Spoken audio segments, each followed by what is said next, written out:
Hello, everyone, and welcome back to the Nullified Tech channel here on YouTube, where we've got the TNT takes for you on Survivor UK, episode 7 and 8, the last week of the pre-merge. And let me tell you, V, the gameplay is really starting to rack up. But before we get into any of that, I just want to say thank you so much, V, for coming on. You are the beautiful, the amazing, the glamorous, the fantastic co-host I could ever ask for. So, ladies and gentlemen, please welcome the great and wonderful V. V, how are you? I'm good. Thanks for having me again. Yeah, it's exciting to see some of the gameplay actually ramp up. We needed it. We definitely did. But not gonna lie, I do miss the very easy gameplay. You know, you can literally just sit back and you don't have to think about anything. You can sit back, watch it. Some people may find it boring. But, you know, sometimes it's just nice knowing that people are voting wherever they want because there's just no strategy. Well, life was simple back then, and now it's not so simple. It really was. Like how the turntables have turned, am I right? How the turntables. Yeah. But, I think, you know, we both agree the strategy has really picked up. And I think your claim early in the season of maybe they're hiding some of the strategy is definitely come true, because I feel like this week we got to see so much more strategy from Chris, from Ash. You know, we even saw a bit from, you know, Hannah, Tanuki, pretty much everyone, even Pigleg. We saw some great strategy. And Mad Dog Shy has finally become the strategic mastermind. You know, everyone keeps telling us he's a strategic mastermind. Pigleg and Doug wanted to come over just to take him out because he's that big of a strategic threat. But he only made one move. And that was enough. I mean, I think the moves must have been happening right under our noses when we weren't watching, because he had such a reputation. It was huge. Yeah. But I think these guys this week have proved that they're no slouches. They have watched the game once or twice. And I think the editors were maybe easing us into the whole idea of idols and blindsides and splitting votes and things like that. And yeah, we're not having tea and crumpets anymore. We're actually getting into the nitty gritty. So very exciting. Yeah, it's like the Harry Potter films where your first couple, as a light breeze, is an easy watch, but then the second the Order of the Phoenix happens, you've got your crazy drama. You know, where's a Horcrux? Who is this Dark Lord Voldemort? You know, that's coming around. Like, oh my gosh, everyone's just nuts and crazy. So, that's what's happening to Survivor UK now. Do you think that perhaps Nathan or even Doug and Pigleg have got secret Horcruxes placed everywhere with how they're able to survive those two tribals? Oh, very possibly. Who knows? Who knows what the Ukanians have up their sleeve? Yeah, Ukanians, that's a word I made up. Ukanians. I reckon Pigleg has got one in this like artificial leg. Absolutely. So they might need to grab the sword and give it a good old hack off. Absolutely. But, you know, we finally get to see Calaton, the Orange Tribe, go to tribal. And that's where the majority of the drama had happened this week. There was definitely some drama happening at the Blue Tribe. But I reckon we talk about Calaton first, and then we make our way over to the Blue Tribe. So we had 4 original, you know, Orange members, and Shy, Lawrence, Nate, and Jess, and 2 new members, Doug and Pigleg. What was your thoughts on everything that happened in the Orange Tribe this week, Pete? I think it was a fabulous move by Pigleg and Doug to kind of infiltrate where the fractures were, and they were spot on with the fractures, and just really took an opportunity to get Shy and Lawrence on their side, and Nathan just didn't seem to see it coming, because the obvious idea would be to work as the 4 Calatonians and get out either Doug or Pigleg. Doug didn't even need to sniff out his idol at all. He didn't even need to make mention of it, didn't need to have it prepared. It was just an excellent play. And one that I think you and I both sort of thought that might be how they manage it. And it worked like a charm. Yeah, I thought that some kind of strategic move was going to happen. I thought that Shy, he knows he's on the bottom. He's definitely going to flip. But I didn't think that Lawrence was as tight with Shy as what they seem to be this week. We do see that in last week, Lawrence wants to save Shy over, Rach and Jess, simply because of the strength and whatnot. That's just an easy person to fight off the following week. But we never saw this relationship really, really grow, because we do kind of see them discussing different strategies in front of Nathan in the second episode this week, and they really are bouncing off each other quite well. What's your thoughts on the Lawrence and Shy relationship? I mean, perhaps Lawrence could see that there was definitely a duo happening with Jess and Nathan, and being a third wheel is never fun. So maybe that was more of the indication that he saw a really strong, whether he knows about the other two on the other tribe now or not. But he saw the opportunity to make a new pack of four, and it was just a really good move all round. I'm sad to see Jess get voted out. I thought she was just lovely and wonderful and fantastic, but excellent move. It's best to keep Nathan while you still need muscle. Obvious choice. Couldn't have done it better myself. I feel like Doug and Peg Leg made the right moves in both tribal councils. There's a lot of talk of, what if what if Jess is going to flip and they can do like a 3-2-1 on Shy, or maybe they'll side with Shy and Lawrence and take out Nathan, move together as a four. But I feel like they strategically placed themselves where they needed to be. They know that Shy and Lawrence are more likely to work with them than Jess, so they take out Jess. They know that if there's not a merge the following week or the following episode, then they're stuck in a 2-2, right? So they know that if they take out Shy, then at least it's a 2-1-1 rather than just 2-2. So definitely they've placed them together. They've done such a great job of not only positioning themselves well, but actually taking full control on who actually goes home at each tribal. Definitely a duo to watch come the merge, and see just how they pick their alliances, whether they stick together or move on. They're definitely they're moving up in my picks for potential finalists. Yeah, no, me too. I think Doug and Peg Leg definitely make final 6, final 5. I think because they're in this tribe swap together, this really really made their relationship close and their bond tight, because as we do see in the Blue Tribe, it's not all happy days. We do see a couple of arguments flying around. But one thing I do want to sort of get back on the Orange Tribe. Do you think it was the right move for Shy and Lawrence to flip on Jess and Nate now?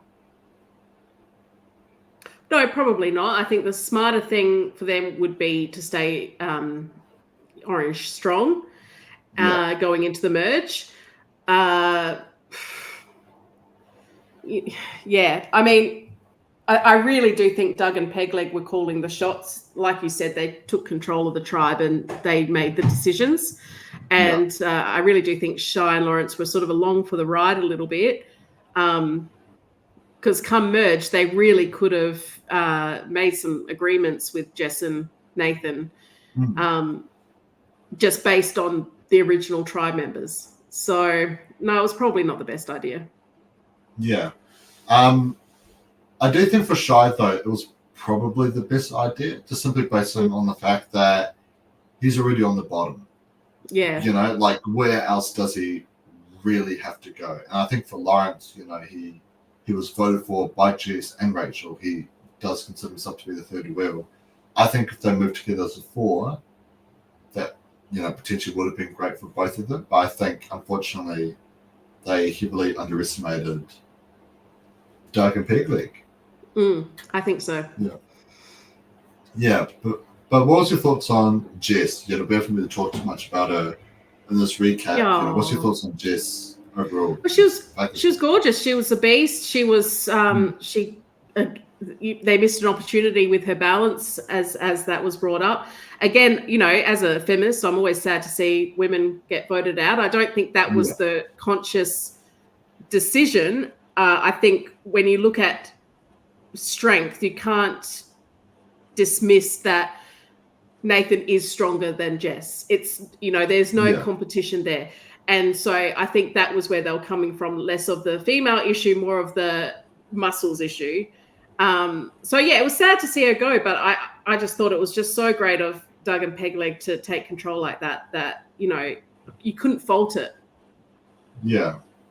It was definitely quite sad for Jess because she has proven in a lot of challenges, though, that she is a lot stronger than what people might seem like. Literally, the host had to take her out of a challenge because how far it was her right to pass out. It was her right. It was her right to pass out. Yeah, so I didn't really think that if you're to look at the tribe on, like, why isn't Pegleg an option to vote out, with this leg? But I think it's because I think they use tribe strength as a reason to target Jess. I really think it was simply because, she's tied with Tunike, Matthew, Nathan. Absolutely. And I think Pegleg and Doug just did great socially to integrate their way in. Absolutely. No one at any point was looking at the tribe as a whole and going, okay, what will give us the best chance of winning? It really was Doug and Pegleg had to make a choice between Jess and Nathan.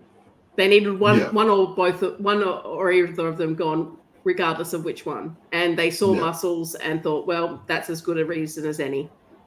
Well, do you think it would have been smart of them to take out Nathan and keep Jess, with the individual game and challenges? Well, I mean, that's the thing. If everyone knew exactly how many votes were left till the merge, maybe they would have taken an opportunity to take Nathan out, going, well, it's nearly merged, so we might not go to tribal next week. Let's do it now. But they just don't know if it could be another 2 or 3. Yeah. Well, if you're... Because if you're Doug and Pegleg and you are sort of, tearing this tribe apart, why not try and go to every tribal, right? There's a point that Chris was making up on the other tribe. But if you have complete control on your tribe, you need to get rid of some of these numbers before the merge. Why not just keep going to tribal, because they're really at each other's throats. Just start picking them off one by one by one. Well, you know how I feel about throwing challenges. And I think it's all well and good to have control of a tribe. This is just my personal opinion. And I don't think necessarily everyone would agree with me, but it's important to have control of your tribe if you're going to tribal. But if you can avoid tribal, I think that's what makes you ultimately stronger and makes you a bit invincible. It'd be really good for Doug to not have to, in his mind, to not think about using that idol before. Although, does he have to use it before merge? I can't remember. He does, doesn't he? That's such a really good question. I'm pretty sure it's up to 3 tribals that he attends. So he's attended 2. The next one should be the last time he can use it. Well, yeah, and you'd sort of think, if you don't have to use it, that's better, and you've got it in your pocket. I think it's good to have a plan, but if plan number 1, in my opinion, should be don't go to tribal or go to tribal with immunity. That's number 1. But I know a lot of people would disagree with me on that one. Yeah, it's a tricky one, right? Because you have the argument of, if you don't go to tribal, at least you've got more numbers that you could potentially work with. But my sort of argument, and this is something I love saying, because have you seen Traitors? A little bit, yeah. A little bit. So in one of the Traitors Canada episodes, one of the great players, Kevin, brought up an interesting argument of, I'm going to banish someone, not because I think they're a traitor, just because they are someone who I can't work with, right? So you might have a core alliance or a big alliance, but if you have some people who are, obviously on the bottom, who you think could potentially flip like a shy, why not just keep going to tribal and vote them out? Or if your sole intention is to link back up with your previous tribe, why not just keep getting rid of all the new numbers? It's definitely the big boys game doing it that way.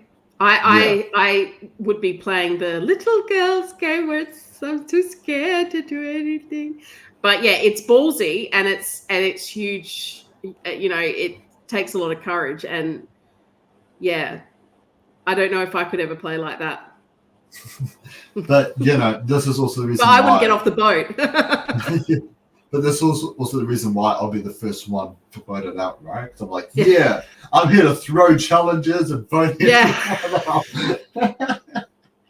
It's a delicate balance, and I think unfortunately it's all just gut instinct at the time, Yeah, exactly. But we also do see, unfortunately, Mad Dog Shy get voted out. Mad Dog Shy, the strategic mastermind of the Calaton tribe. The strategy was all there. We saw him, discussing with Lawrence. Do we vote out, Nathan and stick with Lenina? Or do we stick with Nathan, my gosh, what insane strategy. Someone better call George because someone's outdoing him at the moment, Oh, it's just fabulous. It's just Doug and Pegleg aren't there to make any lasting friendships. Yeah. Now that we're moving on to what happened the next episode, it was really clear that they're not there to make friendships. They're not there to make a lasting alliance. They're there to tear the tribe apart and make them weak and build themselves up. And it's just fabulous. And it was another fantastic move. Yeah, and Mad Dog Shy got caught in the crosshairs. He did. Do you think it was the smart move? Because originally we do see Nathan just wanting to vote Shy just because he's finally had enough of Shy. Of his craziness. Yeah, of his, complete insanity of strategy. Like, my gosh. My gosh. But do you think it was the smart move to go for someone like Shy and not a Lawrence? What's your... do you think they should have got Lawrence or... Well, I get the impression that Nathan can work with Lawrence a bit better than he can with Shy. Clearly, Shy was maybe a little bit of a brick wall. I think that's maybe what we're getting at, that he just wasn't someone that people thought they could work with. And when you've got to toss it up, I mean, everyone's very keen to listen to Doug and Pegleg. Yeah. Which, that's the thing. That's why they're so compelling, and they're just calling all the shots that made the whole tribe just turn on each other immediately. And Orange Strong isn't going into the merge Orange Strong at all. No, it's all definitely not. And so I guess Shy was just not someone he could work with and went Lawrence instead. But I mean, Lawrence, I don't know what friends he'll have next episode going into the merge. Yeah, because something. Sorry, after you. No, that's okay. I don't see. He's maybe got Nathan, but he's going to have to hustle to make some new friendships, I think. Yeah, because if we go into the immunity challenge that had happened that episode, Tanuki, Leilani were very upset that they voted out Jess, and Lawrence. He makes some out there comments, about how it's all about testosterone over here, and no, and it was bad. It was pretty bad. I feel bad for laughing. I do. I hate to call it, but I think Lawrence might be, if he doesn't win immunity, I think he might be one of the first booted post-merge, because I just don't think he's got the friends anymore. Nathan's going to run back to his Orange mates, Tanuki, and I even think Leilani will probably go back to that sort of Orange origin.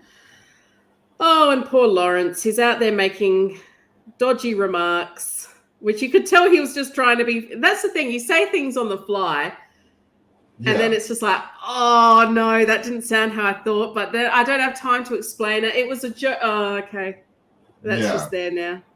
I do think genuinely did mean it as a joke. You know, I don't think so. he meant it as anything more, or to be like hurtful, offensive, or anything. I do think he meant it as a joke, but it was just a heated situation where they're very pissed at him, and he's just adding more fuel to the fire, basically. Like, don't call us, misogynists, but there's nothing wrong with some testosterone. Oh gosh, not good, buddy.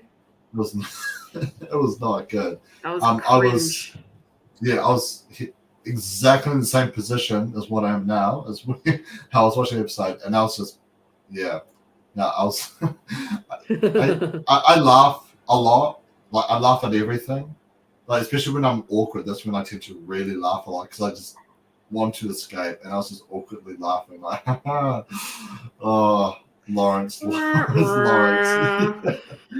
but I think you're right. I think when it comes to merge time, which maybe it was a smart move then to take out Shy over Lawrence, because Shy could. I mean, Lawrence has been performing well at these individual challenges as well, but maybe Shy is seen more as a challenge threat. Was apparently a beast and unstoppable. Yeah. So. Yeah, he was a challenge beast, a strategic mastermind. He had all the controller power, and now finally King Shy is gone. And his beautiful hair. Yes, his beautiful hair. Just luscious. His green and black dotted shirt, like, he's got that social game. I'm sad to see him go. I quite liked him, actually. And I found him intriguing more than anything. Yeah.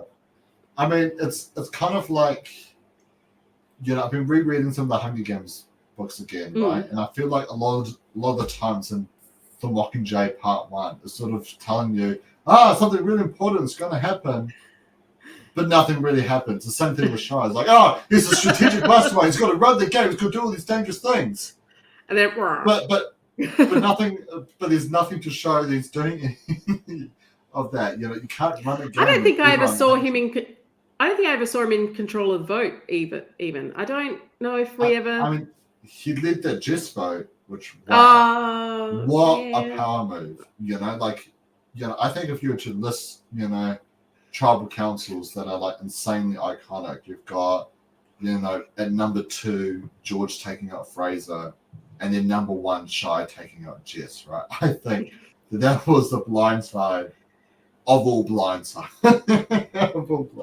Poor Jess, she was so upset as well. Yeah, she certainly did not see that coming. But yeah, but I really do feel bad for Shy. I know that I've definitely taken the piss out of him a lot on this podcast. I'm only just going off based on the edit, but I wanted him to be what everyone is saying who he is. Like, I, desperately wanted to give you the tickets to go see Winnie the Pooh Blood and Honey 2, the sequel. Not only so I've got another person I can talk about it with, but also because I genuinely wanted to see Shy be this insane strategist. We just never got to see it. We never got to see it. Got to see it. Or do you think that one move he did on Jess is justifiable enough for him to be the strategic mastermind of the season? Well, I don't think he was entirely pulling the strings for that one. Personally, I don't think we get prizes for being puppets, but no, I think it's just it's easy for us to talk about, but he was obviously trying to get something going. He was obviously trying to really pick and choose who he interacted with, and just never got the opportunity to actually. They were just far better players than him, and I mean, there we go. You play for the cast you're dealt with, right? And I feel like we've got players like Ren, for example, who potentially might have expected the cast to be, a bit more strategic based and less emotional based. Like, oh no, you didn't tell me about the idol clue. Well, now I have to vote you out because you're too much of a threat, right? And I think the same thing with Shy. I think if maybe the cast was a bit more strategic, it's got more room to play with. But I do think that they wanted to take him out for just really no reason the entire time. He's too bossy. Okay, that could be a bit annoying. But then it's, he's too quiet because he listened to the advice we gave him. Now he's too quiet. how dare he go up in that challenge against Lee and not Nathan? Like, even though he won, like, oh my gosh. Well, it's just a bit of a click there. Yeah. It was a bit of a click, and he never really stood a chance. Same with Lawrence. Yeah. So. Yeah. And Doug and Pegleg took full advantage of that. Yeah, they absolutely did. But we are going into the merge though, and no one has found the Peloton idol. Hope they don't change beaches. Yeah. Because there's an idol there somewhere. Some producer will have to go move it. Yeah. It's quite funny because I was planning my own, Survivor season I'm doing with mates, and I'll be doing it in a few weeks for my 22nd, actually. Drunk Survivor is what I'm calling it. If you lose, you have to finish your bottle. Like, if you lose the challenge. Yeah, it's going to be great. But the one thing I'm always scared of is that if I was a producer is, where did I put the idol? As producer, I'm like, oh crap, it's not here. I put it here. Did anyone move it? Oh my gosh. Speaking of idols, I'll be sad to see the tribal immunity go with the glorified stick or stump or whatever it is with a tiara on it. I love there's the GIF going around where it's just Eliza going, it's a stick. Yeah, I've seen that. Yeah. And that's all funny. I could think of. It was a stick wearing a tiara, really. Yeah. So it'll be sad to see that go for individual immunity. All the environmentalists will be glad that they're adding some glimmer, to the trees, right? Exactly. That stump will be there for all eternity now with the tiara on. All right. Is there anything else you want to talk about with the Orange Tribe? No. I have to. I'll put my Tom hat for a minute and think it was slightly lackluster, these 2 episodes. I'm excited for the merge, so a little bit lackluster, but I didn't fall asleep like Tom did. My iron levels are better.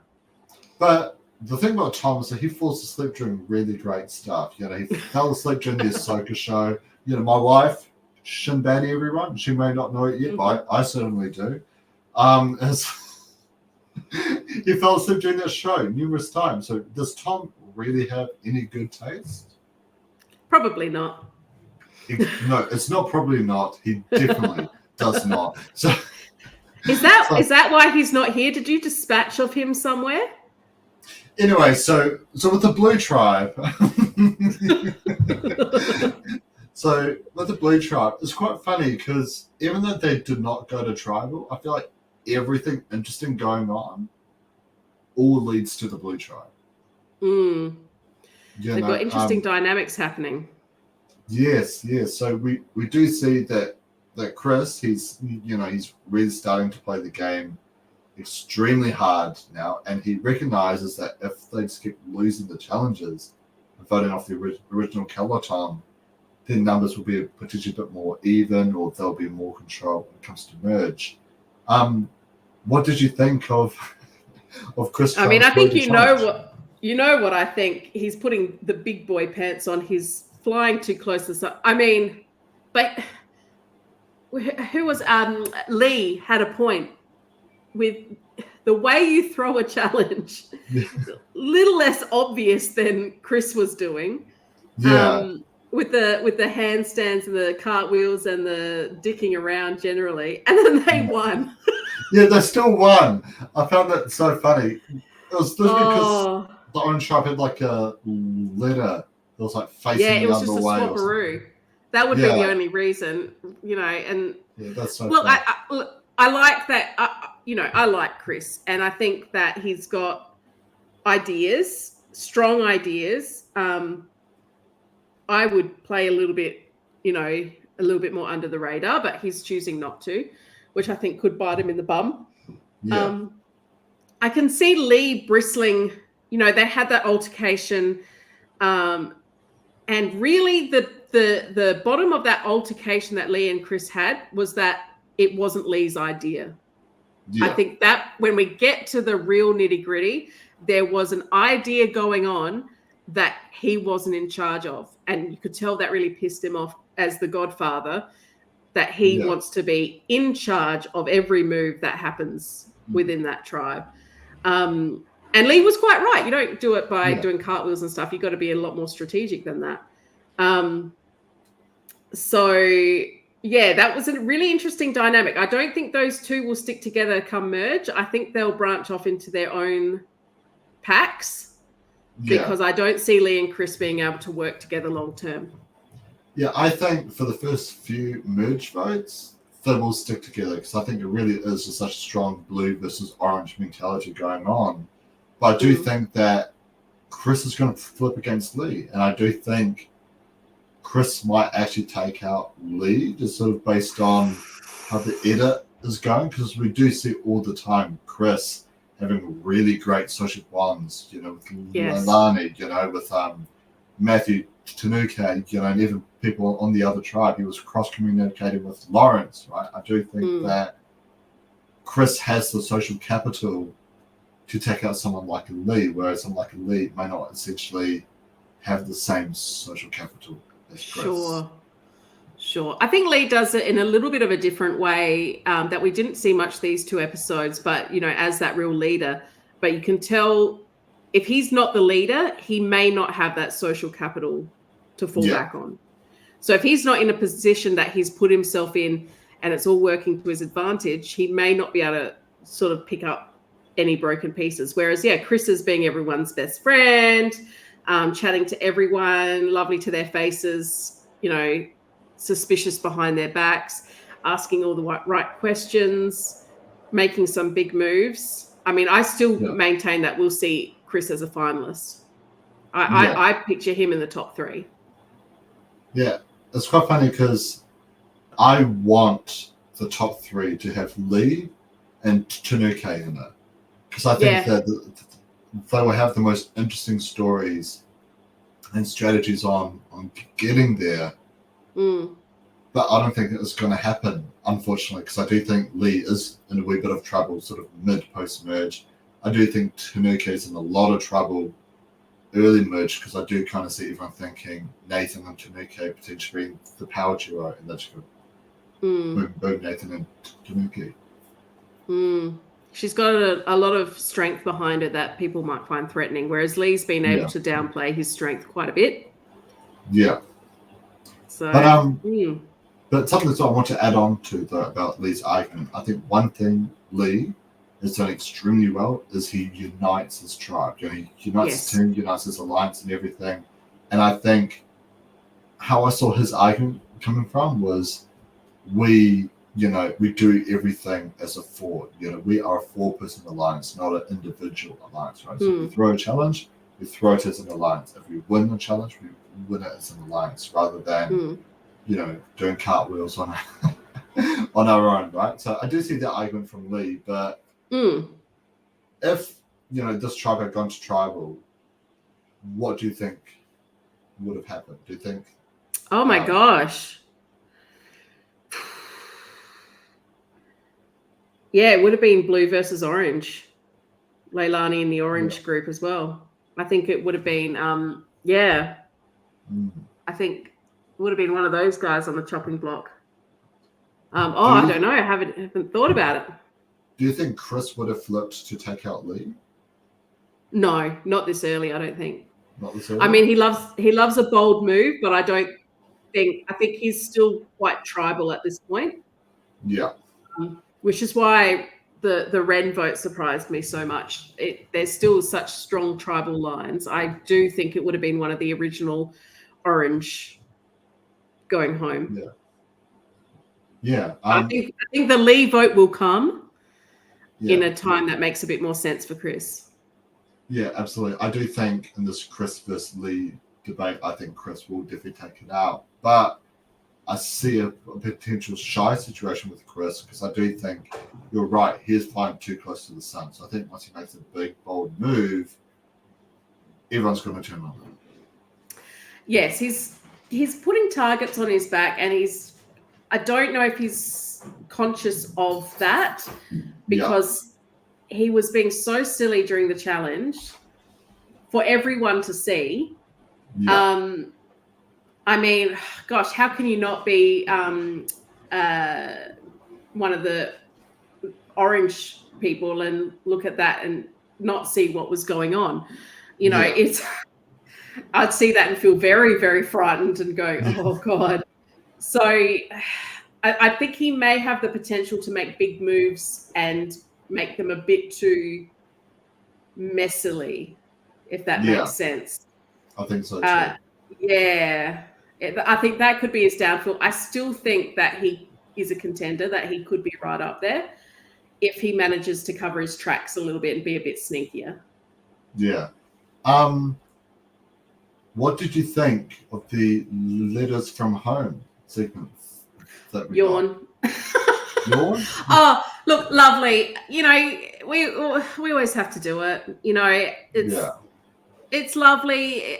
I took that opportunity to check my email and things like that.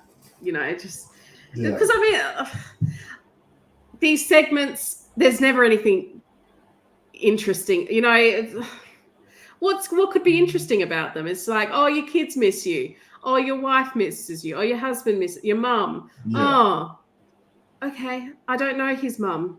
Yeah. So, you know, I don't think anything terribly groundbreaking ever comes out of these sessions. I think it's more interesting when there's, you know, an auction to bid on them or something. Then it makes it a bit more interesting. Definitely, but, you know, it was a very long segment. I was just like, oh, I'm going to switch off my mind until we're done here. You know, I don't need to know. I don't need to see these people vulnerable. Yeah. Unless they're being blindsided. Normally I do find letters from home a bit of a snooze fest, but there was one that really got to me, and you know, I hate to keep beating this drum, but Lee, you know, I'm loving everything about Lee and just this whole emotional backstory about his mum passing away, you know, his brother passing away or something like that, and how he always finds it in the strength to motivate.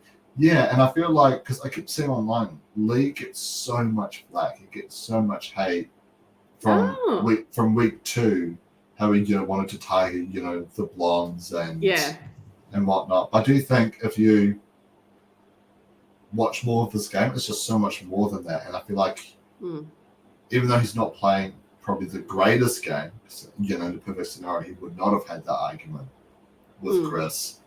But I do think he is playing really well, and I think he's doing extremely well. And in my opinion, he's one of the most interesting castaways in the season. I agree. He's pulling some fantastic moves. Yes, it's not perfect, but it's pretty close. And yeah, he just, I don't think anyone has a vendetta out against women. I don't get the vibe that we're doing a men's versus women's, or maybe after the whole last episode that maybe Leilani looks like she might be trying to get something going, but I don't get the vibe that there's a real women's versus men's thing. I think they're all very emotional to who they started with, and I think that's where we'll see the alliances sort of heading more into who's been with me the longest. But yeah, I quite like Lee. I think he's gorgeous. Yeah, I love Lee too. Yeah. There's not much else really to talk about. I mean, there'll be a lot to talk about next week with the merge. Yes, it seems like it'll be very, very exciting. But, you know, let's quickly take the time to talk about Survivor UK in general, you know, pre-merge. You know, every Survivor season goes pre-merge and post-merge. What have you thought of the entire pre-merge?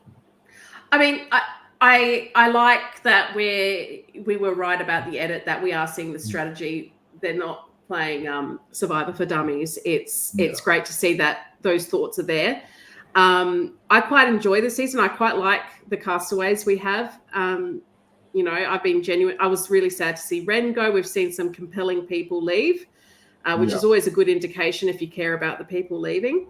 And Shy, the beast, leaving, you know, I was sad about that. And I think Joel's doing a great job as host. You know, he's making it at his own. He's not trying to be Probst or anyone else. I think he has some really funny little moments, and you know, he's quite self-effacing, and I like the way it's edited. I like it's got that sort of Australian Survivor kind of tinge on it with the slow-mos and everything. I quite like that side of it. and the rock music, which I think we had. I can't remember that there was a Toxic by Britney Spears was used. Yes, in a recognise that, roundabout yeah. way. So I think it's great. It's I have to admit, I think I've said it before, I've only watched US and Australian Survivor, so I don't have the whole gamut to sort of pull from, but I'm definitely enjoying it. I'm not falling asleep like Tom does, except, during the letters from home. Yeah. Could do without that.